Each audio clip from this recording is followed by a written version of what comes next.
વધુ એક મહત્વપૂર્ણ સમાચાર વરસાદને લઈને વડોદરા શહેરમાં ભૂવા પડવાનો સિલસિલો યથાવત છે। મકરપુરા એસઆરપીએફ ગ્રુપની સામે મહાકાય ભૂવો પડ્યો છે। માર્ગ પર 2008માં ડ્રેનેજની કામગીરી કરવામાં આવી હતી।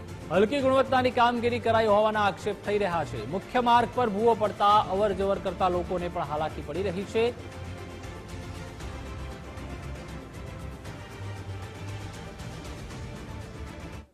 ને બધા સાથે લઈને આવ્યા છે।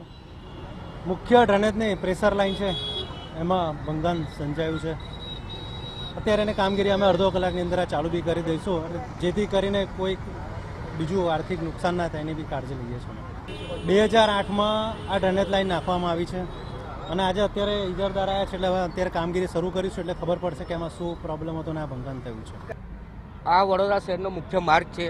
ગામવાથી લઈને થાણી સુધી જોડતો આ મુખ્ય માર્ગ છે। એક જમાનામાં વર્ષો પહેલાં જૂનો NH8 હતો જે શહેરની વચ્ચેથી જતો હતો, એટલે ક્યાંક ને ક્યાંક ભારદરીઓ વાહનો આ રોડ ઉપર ચાલતા હોય છે। તમે જોઈ શકો છો કે આજુબાજુમાં સરકારી કેમ્પસો છે, એની સાથે સાથે સ્કૂલો છે, હોસ્પિટલો છે, બધું જ છે। અને આ મુખ્ય વડોદરા શહેરમાં ફરી એકવાર ભૂવો પડવાની ઘટના સામે આવી છે।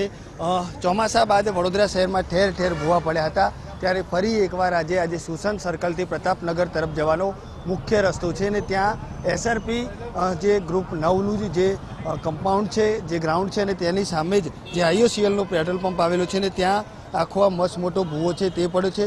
આપ જોઈ શકો છો કે અત્યારે હાલ આ ભૂવો છે તે ખૂબ જ મોટી જે સાઇઝ છે તેમાં પડ્યો છે। અંદર કોઈ પણ પ્રકારની જાનહાનિ નથી થઈ, પરંતુ જો ભૂવો પડ્યો અને કોઈ જાનહાનિ થઈ હોત તો જવાબદાર કોણ, તેવા પણ હાલ અહીંયા સવાલ ઊભા થયા છે। ચોમાસા બાદ વડોદરા શહેરમાં ઠેર ઠેર ભૂવા પડવાની ઘટના આવી અને કોન્ટ્રાક્ટરો તેમજ જે મહાનગરપાલિકાના સત્તાધીશો છે તેમની પોલ ખોલી હતી। જોકે ભૂવો પડતાની સાથે જ વડોદરા મહાનગરપાલિકાના દંડક સહિતના જે ઇજારદાર છે તેઓ પણ અહીં પહોંચ્યા છે।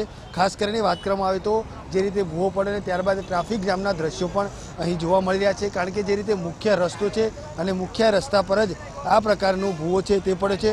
સદનસીબે કોઈપણ પ્રકારની જાનહાનિ તે નથી થઈ, પરંતુ હાલ ભૂવો પડવાની ઘટનાને લઈને ઠેર ઠેર લોકોમાં રોષ છે તે પણ જોવા મળી રહ્યો છે, કારણ કે જે રીતે ચોમાસું હજુ શરૂ થયું છે, ક્યાંક ને ક્યાંક વરસાદે પણ વિરામ લીધો છે, તેમ છતાં પણ આ જે ભૂવા પડવાની સમસ્યા છે તે વડોદરા શહેરમાં યથાવત જોવા મળે છે। સ્થાનિક લોકોમાં પણ રોષ છે, કારણ કે જે રીતે વડોદરા શહેરમાં ઠેર ઠેર ભૂવા પડવાની ઘટના સામે આવતી હોય છે અને ત્યારબાદ ક્યાંક ને ક્યાંક આ જે ભૂવા છે તે દિવસોના દિવસો સુધી રિપેરિંગ કરવામાં નથી આવતા, પરંતુ હાલ ફરી એકવાર આજે મકરપુરાથી પ્રતાપનગર જવાનો રોડ છે અને ત્યાં ભૂવો પડ્યો છે।